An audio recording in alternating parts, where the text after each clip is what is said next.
I'm Bambi Francisco with Vader TV, the network for innovators.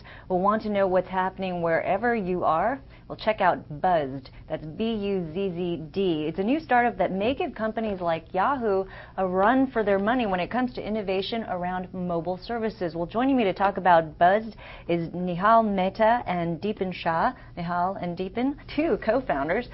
Thank you for joining us.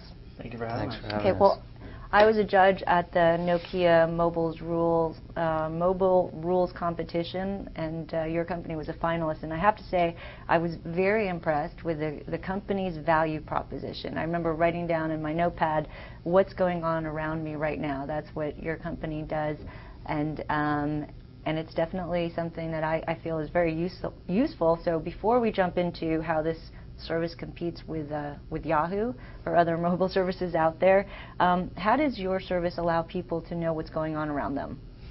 So essentially using text messaging or mobile web, two tools that are sort of commonly used today in the United States on the mobile device, it's very easy to locate where the user is and also what's going on around them in terms of events, such as events from Time Out or Flavor Pill or City Search, things that are happening at restaurants, bars, and clubs, and also people around the area. So what other sorts of people might be near me right now? Which of those people are my friends? And most importantly, what have those people said at these events?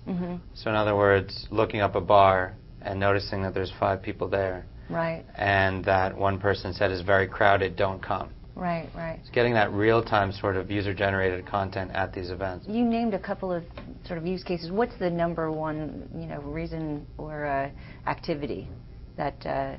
How are people using it now? Because you named a Sure, few I'd different say that scenarios. one of the best use cases of the service has been people trying to find what to do at night when they go out. So they locate, a particular, or they look in a particular neighborhood, whether it's the meatpacking district or any location. See a number of great events that are going on around them, including with pictures and descriptions. And then they'll, of course, go ahead and buzz when they're there to tell the rest of their friends what's going on at that location. How do they tell the rest of their friends what's going on? How do they connect their friends to this service? Do they all have to be connected to Buzzed? Or? Yeah, what's great about this service is we're sort of social network agnostic, as we call it. So a user can upload their Facebook profile, their MySpace, Bebo, High5, additionally put in their Gmail, Hotmail, Yahoo, AOL email addresses. And just through that simple login process, they can check off their friends that they've created in other social networks that they can then invite to the service. So it's pretty seamless to the user. They're not creating a new profile. They're not creating new friends. Anything that's already created, we bring in. They're not creating new friends. They're not creating new friends. I mean, some people that don't have friends just are losers and probably shouldn't use our service. Just kidding. Who's your demographic? Who's an active user? I mean, we'd like to categorize our users between, 18 to 35 is sort of the range. But when you look at the users or the use case, it's pretty much people who like to go out a lot, who like to locate what's going on around them.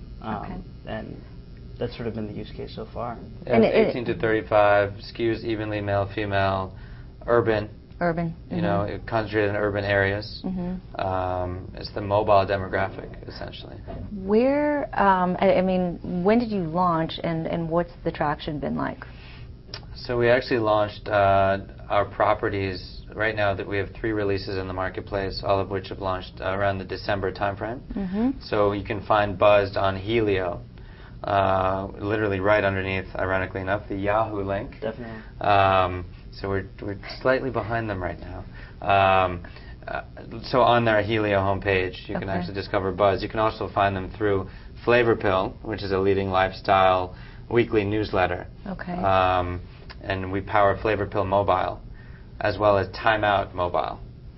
So these sources are actually promoting Buzzed, and we're soon launching on many other carriers and through many other partners. And City Search, you're also working with City Search, We're working with City Search, correct. Is that a big distributor for you? Big market? How have they helped you get It users? Is actually in the national context, the national realm, being able to pick any location in the United States, whether it be Little Rock, Arkansas, or a small suburb anywhere, and having events and content in that region is pretty much the best use case from CitySearch. Okay. Now, Yahoo's social media guru, Mark Davis, who is also one of the judges, he says that he sees challenges for Buzz because of Yahoo's mobile services. Well, obviously, he's not looking for. He doesn't want challenges for Yahoo, so that's an obvious statement for him to make. But I'm sure there's some truth to it. There could be some challenges there. How do you view Yahoo, and are you going to work with them, or maybe not? Maybe you'll just kill them, or. Yeah, I mean, I think there's challenges to Yahoo in general, as everybody is sort of reading about now. But right. I think the challenge of any big company is how can they turn on a dime? How can they run 1,000,000 miles an hour? I'm not talking about 100 miles an hour. I'm talking 1,000,000 miles an hour down a certain path. And we have a very clear focus of what we want to win in. And Yahoo's got a lot of services that are sort of tangential, and they're definitely promoting their services for us to integrate with. Which we may or may not do. Definitely. But I think that we're going to be able to run faster as we have been. It's only been 4 months of launching. And if you look at any of these large, sort of players like Yahoo or Google or anybody who sort of built their company, they follow an open model also to some degree. So tangential, definitely. So looking at sort of the Blueprint SDK, which is their way to give developers the ability to tap into their resources, is something that we'll definitely leverage. Yeah. So you're an ad-based model, and you both have sort of mobile and advertising backgrounds. So it's so you'd probably be successful sort of executing it in this type of model. What kind of ads are effective on a mobile device today?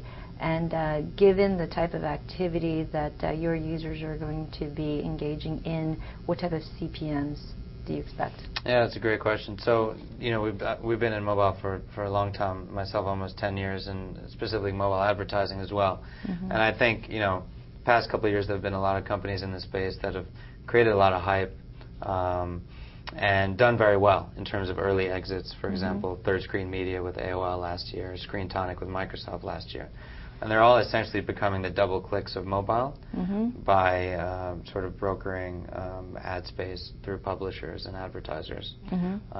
We don't think that the tiny banner ad on the mobile device is the answer, right? It's not exactly the web. It's not going to garner... Or pop-up ads. Yeah, or pop-up ads. Definitely. So there's a lot of other things that we're learning about and implementing, things like interstitials, things where specific users can import certain logos. Imagine a user being able to put in a Nike logo on their profile to let them sort of promote that they're an athlete or they're a runner, and Nike paying for every user that they're touching in that sense and every user that they're interfacing with in that sense. So there's definitely social media sort of ad units that we're exploring. But in mobile, we do have spaces for sort of the tiny banner ads, and there's standards set by the Mobile Marketing Association. But we don't feel like those are the real things that are going to take off on the mobile device. What are the CPMs? So right now, you can get anywhere from $5 to $50, depending on targeting. For your content too? Yeah, Deep can talk a little bit about how we're targeting to get the higher CPMs. And if you look at any of the ways to target a handset or to target a user, it comes down to demographic, carrier, behavior. Actually, behavioral is actually what I really wanted to get into, which is optimizing the experience for the user. So if someone is going out and clicking on hip-hop events or jazz events or any event that's particularly entertaining for them, we start to target and customize the ad relationships that they receive. So that's something positive for the advertisers and other people to tap into. And who's tapping into the advertisers? Do you have your own direct sales team? We do, yeah. Okay. So actually, our VP of sales, her name is Polly Lieberman. She used to sell against me when I was at She Ipsos. was so good. And we used to hate each other. Now we're on the same team. Right. So keep your enemies close. Exactly. What about funds? Have you raised any funding? Are you looking for funding? So knock on wood. Is this wood? This is plastic. We signed a term sheet 2 weeks ago. And so we're expected to close within the next couple of weeks. So is this your A round? This is our Series A round. And how much did you raise? That is an undisclosed amount, I think, until we're allowed to talk about it. Okay. But it's enough, about what's your valuation? To get us going. That's also undisclosed. Okay, last question. So when we talked a little bit about Yahoo. Any other big public companies that you feel you might be disruptive to? You might be maybe even a nice compliment? Yeah, I mean, I think, there's 5 on our radar at all times, and Which we're one? going to be working with them, against them, as much as we can. Microsoft, AOL, Yahoo, Google, and Interactive Corporation. Okay. All right. Well, best of luck to you both. Thank you. Thank you. I've been speaking with Deepan Shah and Nihal Mehta, and they're both co-founders of Buzz. And I'm Bambi Francisco.